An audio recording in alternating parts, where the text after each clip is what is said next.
예수 그리스도께서 유대인으로 오셨어요. 유대인으로 와서 하나님, 인간 예수님은 유대인으로 오셔서 하나님, 이 세상을 얼마나 사랑하시는지 그 하나님의 마음을 우리에게 보여주셨죠. 굳이 숙제가 있다면 이분이 유대인으로 오셨다는 거예요. 유대인으로. 근데 그 당시에 유대인과 비유대인 사이에는 엄청난 문화적 인종 간의 벽이 있었다는 거예요. 지금 유대인과 팔레스타인 사이에 엄청난 장벽이 있는 것처럼 유대인은 그럴 수밖에 없는 역사적 아픔이 있어요. 왜? 맨날 주변 나라에서 덕본 게 별로 없어요. 의도 터졌지, 뺏겼지, 수탈당했지. 그 속에서 살아남으려면 그래도 우리가 선택받은 민족인데, 마치 그래도 내가 양반인데, 이런 것처럼 이것 하나밖에 붙잡을 게 없었어요.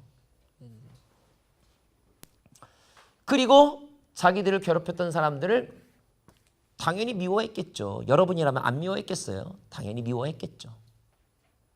근데 여러분, 유대인이 이방인을 미워하면, 유대인이 이방인을 개처럼 여기면 이방인은 유대인을 어떻게 볼까요? 개만도 못하게 보지. 관계는 상호적인 거예요. 상대가 나를 무시하는데 나 혼자 일방적으로 존경하는지 아세요? 짝사랑일 때나 그런 거고, 상대가 나를 무시하면 나도 그를 무시하는 거죠. 짧은 미국 생활 속에서요, 제가 유대인들에 대해서 새롭게 경험했어요. 우리 크리스찬들은요, 뭘 약간 착각하고 있냐면 성경 속의 이스라엘과 지금의 이스라엘을 혼동해요. 그래서 이스라엘에 대한 막연한 로망이 있어요. 현실로 돌아오세요. 현실로 돌아오셔야 돼요. 진짜 지독한 사람들이요, 유대인들. 특별히 돈에 대해서는 또 서로 싫어해요. 서로 싫어. 나는 그것도 모르고요. 아이들 어디 학교를 갔는데 어떤 애 아빠가 왔는데 저희 아이들 영어 이름이 사무엘이거든요. 사무엘. 근데 그 집 아들의 이름이 제레마이어, 예레미야더라고요. 그래가지고 성경 이름이잖아요. 너무 반가워가지고 예수 믿으세요? 그랬죠. 또 저는 또 예수를 믿기는요, 유태인이었어요. 유태인. 그 사람은 유태인으로서 그 아들의 이름을 제레마이어라고 지은 거예요. 근데 우리가 가지고 저는 반가워가지고 성경 속의 인물이니까 반가워가지고 예수 믿으세요? 저를 정말 개처럼 보더군요. 아직도. 제가 얼마 전이 아니죠. 벌써 오래전인데 무슨 TV 무슨 르뽀 방송을 봤는데 여 기자가 랍비를 탐방했어요. 랍비의 문화, 랍비의 삶, 랍비의 식생활, 음식. 랍비가 먹는 음식을 이렇게 코셔 음식을 내주더라고요. 유태인이 먹는 코셔라는 음식의 문화가 있어요. 근데 먹으면서 이 여자 아나운서한테 먹게 하니까 아나운서가 이제 혼자 먹기 미안하니까 같이 드시죠? 그랬어요. 그랬더니 이 랍비가 뭐라고 그랬냐면 저는 이방 여자하고는 같이 식사 안 합니다. 그러더라고요. 그게 요즘 일이에요. 요즘 일. 제가 이스라엘 방문했을 때 지금도 이른바 정통 유대인이 사는 그 도심 한가운데요. 안식일에 자동차 가면요. 돌이 날라와요. 안식일 날 움직인다고. 원래 여러분 안식일에 걷기에 합당한 거리는요. 1km예요. 1km. 1km 이상은 노동이에요. 노동. 그래서 안식일에는 그런 노동을 하면 안 되는데 이방인이 와가지고 안식일법을 어긴다고 돌을 집어 던진다니까요. 그게 요즘의 일이에요. 요즘에도. 자, 예수 그리스도를 통하여 너무나 좋은 복음을 주셨는데 이 복음은 사실 유대인들만을 위해 준 게 아니라 온 인류를 위해서 주신 건데 문제는 유대인과 이방인 사이에 엄청난 장벽이 있어서 이게 넘어가지를 못한다는 거예요. 주님은 이 문제를 해결해야 될 필요성이 있으셨어요. 그래서 누가 나를 위하여 갈꼬 하고 사람을 찾으신 거죠. 하나님은 하나님의 일을 하기 위해 시대마다 사람을 부르시죠. 출애굽기 3장 모세의 소명장. 이사야 6장, 이사야 소명장, 소명 부르신단 말이에요. 자, 어떤 사람을 찾으셨을까? 이 문제를 해결하는 데 있어서 너무너무 적합한 사람이 누구냐? 그게 바로 바울이라는 거예요. 바울. 왜 바울이 적합한가? 자, 바울은 우선 이민 2세예요. 터키 땅에서 태어났어요. 다소라고 하는 곳에서. 특별히 이 다소라고 하는 것은요, 항구 도시도 아니고 상업 도시도 아니고 대학 도시예요. 대학 도시. 미국에 가면요, 도시 하나가 그냥 대학교예요. 대학교 이외에는 없어요. 대학 도시. 당시에 로마 제국 하에서 큰 대학 도시가 두 군데가 있었는데 하나가 다소이고 하나가 알렉산드리아예요. 바울은 거기서 태어났어요. 그리고 학문에 가까운 삶을 살았겠죠. 라틴어를 사용할 줄 알았어요. 철학과 수사학을 배웠어요. 그가 약 한 15세 내지는 16세 때에 그의 부모는 그를 역유학을 시켰어요. 어디로? 한국 예루살렘으로. 예루살렘으로 보내서 요즘 말로 하면 저 성균관 유림이라고 할 수 있는 바리새파 중에서 최고의 바리새인 가말리엘이라고 하는 선생님 밑에 입학시켜서 거기서 제자로 훈련받게 했어요. 그래서 성인이 된 바울은 두 가지를 다 할 줄 알았어요. 뭐냐면 당시의 전 세계의 흐름 속에서 발달된 학문이라고 할 수 있는 철학을 배웠고, 그리고 유대인으로서 유대인의 전통인 율법, 모세 율법을 철저하게 배웠던 사람. 너무 철저하게 배워서 바리새인의 자격증까지 뗀 사람. 바리스타가 아니에요. 바리새인이에요. 바리새인. 아마 바리새인으로서 바울은 일주일에 2번씩 금식했을 거예요. 그리고 테필라나 아니면 모줄, 그죠? 이게 머리에 다는 거, 메주사 이런 걸 달고 다녔을 거예요. 모세 오경을 달달달 외웠을 거예요. 철저하게, 다시 말하면 율법, 다른 말로 하면 전통을 꿰뚫었던 사람. 또 다른 말로 하면 민족의식을 배웠던 사람. 더 다른 말로 하면, 요즘 말로 치면 철저한 한국 문화와 전통을 배운 한국인. 외국에 사는 1세대 부모들의 고민이 뭔지 알아요? 이 아이들의 정체성을 뭘로 심어줄 거냐 이거예요. 본인들은 자기들이 미국 사람인 줄 아는데 대학교 가면요, 유럽계가 안 놀아줘요. 그래서 중고등학교 때는 막 이렇게 백인들하고도 친구가 많았는데 대학교 가면요, 아시안 걔들끼리만 보여요. 아시안들끼리. 그때 가서 이제 혼란스럽죠. 내가 한국인인가? 근데 한국말을 할지 모르네. 그래서 confuse, 혼란이 생기는 거예요.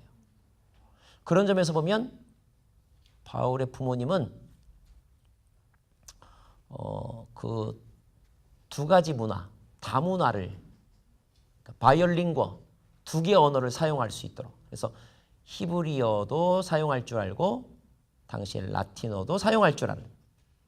그리고 문화적으로도 두 개의 문화를 크로스오버 할 수 있는. 요즘 말로 하면 글로벌 리더십, 엄친아.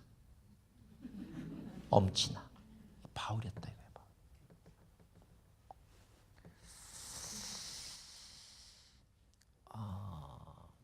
참 재밌는 거는요, 예수님 당시에 예수님하고 거의 뭐 견원지간처럼 싸우던 사람이 누구예요? 바리새인들이잖아요. 바리새인. 근데 예수님은 그 바리새인을요, 자기 제자로 만들었죠. 나중에. 이게 진짜 리더십인 것 같아요. 우리는 친구는 가까이 해야죠. 적은 더 가까이 해야 된대요. 우리는 120세 사람하고는 저기서부터 피하잖아요. 근데 배기 싫은 사람을 내 편으로 만드는 사람이 큰 사람이라는 거죠. 예수님은 그런 분인 것 같아요. 참 대단하신 분이 예수님인가 생각을 하게 됐어요.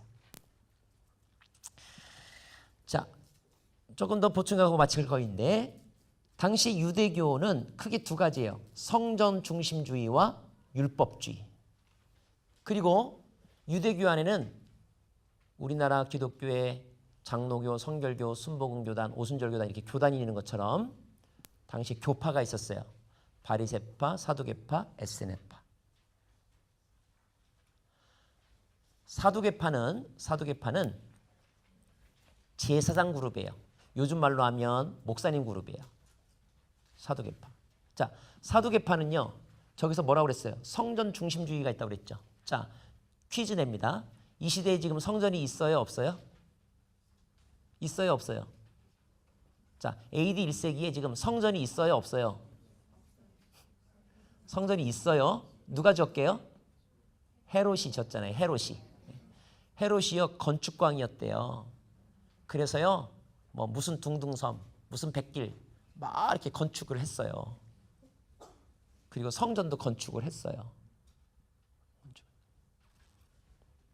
자, 성전이 있으니까 제사장의 역할이 필요했겠죠. 다시 말하면 사두개인들의 역할이 필요했단 말입니다. 그런데 보세요. 이 사두개인들은 성전을 중요하게 생각했기 때문에 역설적으로 이런 행동을 할 수밖에 없었어요. 뭐냐면 성전에서 내가 예배만 드릴 수 있다면, 아니 좀 더 실제적으로 말하면 내가 성전에서 내 일자리만 빼앗기지 않을 수 있다면 웬만한 건 다 협조해야지, 이런 생각을 했다 이 말이에요. 그래서 당시의 사두개인들은 종교인이었지만 로마와의 관계에서는 굳이 적을 만들려고 하지 않았어요. 왜냐하면 로마가 어쩔 수 없이 승인해주고 보호해줘야 예배가 가능하고 제사의식이 가능하고, 그걸 좀 더 냉소적으로 말하면 자기가 거기서 먹고 살 일이 생기기 때문에. 무슨 말인지 아시겠죠? 그러므로 사두개인들은 일반 민중들의 눈에는 별로 그렇게 존경받는 사람들이 아니었다 이 말이에요. 또 하나의 교단, 교파가 있었으니 그들이 바로 바리새파인데, 바리새파는 주로 상공인 출신들이 많았어요. 상공인일 수밖에 없었던 것이 바리새인들은요 꼭 자기가 별도의 직업을 가졌어요. 그래서 바울도 텐트 메이커 직업이 있었던 거예요. 그들은 원래 바리새라는 말이 페라시스, 분리하다라는 뜻에서 온 것인데 뭘 분리했느냐? 더러운 것과 자기를 분리하고 외세와 우리를 분리하고 더 철저하게 나름대로의 경건주의를 택했던 사람들이에요. 바리새파. 그리고 말씀을 더 깊이 연구하려고 했던 사람들.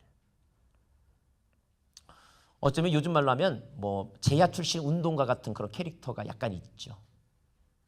그래서 바리새인들은요, 바리새인들한테 욕한 사람은 예수님밖에 없어요. 민중들은 바리새인들을 어느 정도 좋아했어요. 왜? 사두개인들보다는 나았으니까. 근데 예수님은 왜 그렇게 바리새인들을 그렇게 미워하셨을까? 혼내셨을까?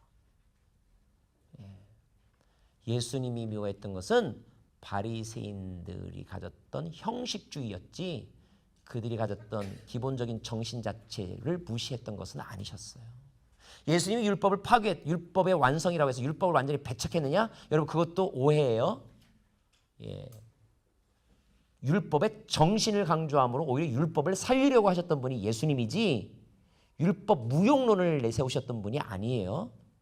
혼동하시면 안 돼요. 에세네파는 똑같이 경건을 지향한다는 점에서 바리새파와 비슷해요. 칼라가 비슷해요. 다만 바리새파가 도심 한가운데서 민중들 속에서 그런 운동을 했다면 에세네파는 이 꼴 저 꼴 다 배기 싫어. 우리만의 공동체를 만들어야지 하고 기도원으로 간 기도원파, 수도원파. 예루살렘에는 그런 산에 기도원 만들 데가 별로 없으니까 광야로 갔고 그 광야가 사해 근처예요. 사해 근처. 그들은요 광야에서 하루에 아침 저녁 2번씩 목욕을 하고 자기를 빛의 자녀라고 말하면서 철저하게 공동생산, 공동분배, 하루에 한 끼씩만 먹고 그런 수도원적 삶을 살았다고 그래요.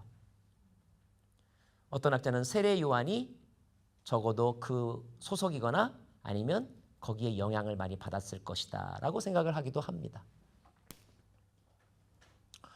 또 하나의 그룹이 있었으니 이른바 열심당. 열심당은요 행동파예요.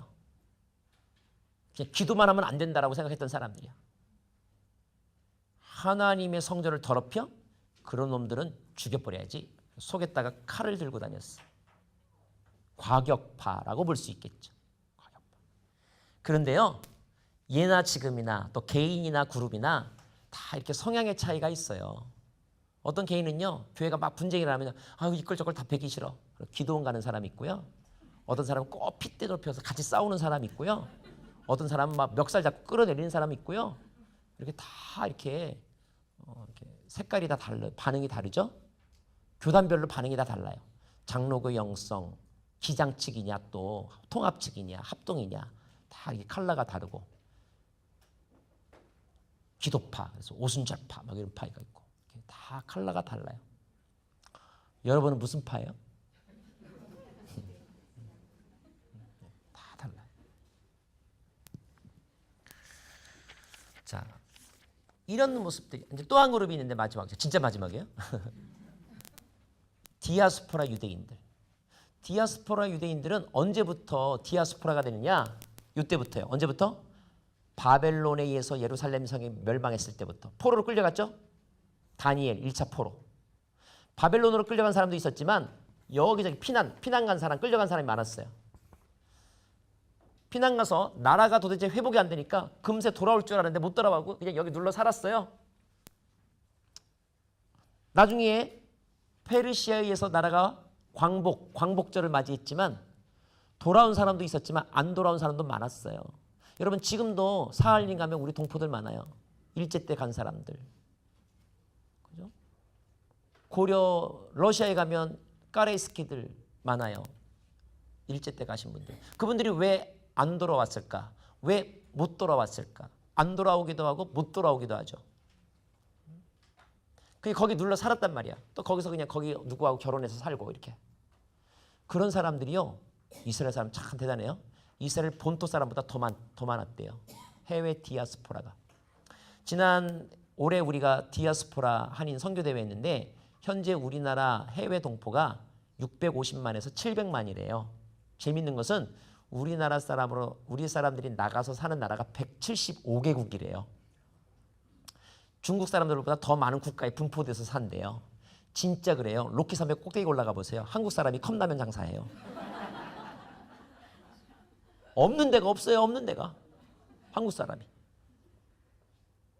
자, 이스라엘을 유지시키는 또 하나의 아주 신락 같은 세포가 있었으니 그게 바로 이스라엘 본토가 아니라 해외에 흩어져 사는 유대인들이었어요. 이 유대인들은 아마 우리나라 사람들과는 조금 더 달랐나 봐요. 더 돈독했나 봐요. 항상 무슨 중심? 예루살렘 중심의 사고방식. 그래서 그렇게 흩어져 살아도 나름대로 여기다 회당을 짓고 날마다 모여서 우리는 이집트의 노예였다. 하나님이 우리를 구해 주셨다. 유월절을 지키고 초막절을 지키고 오순절을 지키고 그리고 돈 좀 모으면 뭐하냐? 율법을 주면서 하나님께서 1년에 3차례 남자들은 예루살렘 성을 방문하라 그랬거든요. 1년에 3차례 가거나 아니면 1년에 3차례 못 가면 평생에 한 번 큰 휴가 내가지고 한 달 휴가 내서 예루살렘 성에 가는 거예요. 어떤 때? 오순절 때. 어떤 때? 유월절 때. 그럼 모처럼 한 번 가니까요. 여러분 2박 3일 있다 오겠어요? 한 달씩 여기 머물렀겠죠. 한 달씩. 한 달씩 머무르면서 이분들이 뭐 했겠어요? 돈 썼겠죠.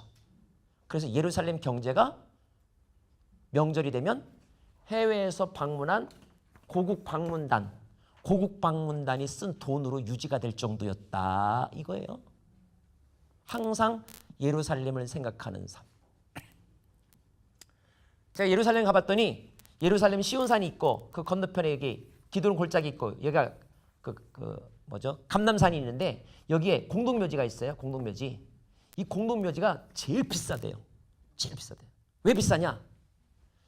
그들은 마지막 날에 하나님이 재림이 메시아가 오시면 어디 오시냐? 예루살렘에 올 것인데 이때 올 때 제일 가까이에서 맞이한다고 그래서 여기가 제일 비싸대요. 예루살렘 중심의 사상을 가졌던 사람들이 디아스포라 유대인들. 자, 이 얘기를 왜 하는지 아세요? 이들이 나중에 바울이 복음을 전할 때 다 베이스 캠프 역할을 하거든요. 우리나라도 힘들 때 근무오기 할 때 뭐예요? 저 미국 동포가 근무오기 해서 보내주고 저 일본에서 보내주고 그래서 또 우리나라 또 위기를 넘기기도 했잖아요. 흩어져 있지만 민족의식으로 연결되어 있었기 때문에 일단 유사시에 엄청난 응집력을 발휘할 수 있었던 사람들이 바로 디아스포라 유대인들. 성경을 이렇게 보다 보면요, 이스라엘 민족하고 우리하고 너무 비슷한 게 너무 많은 거 있죠. 분명히 하나님께서 이 민족을 귀하게 쓰시리라고 믿습니다. 자, 그런 상황 속에서 바울은 하나님이 사용하시기에 적합한 이미 그런 준비된 사람이었다 하는 것입니다.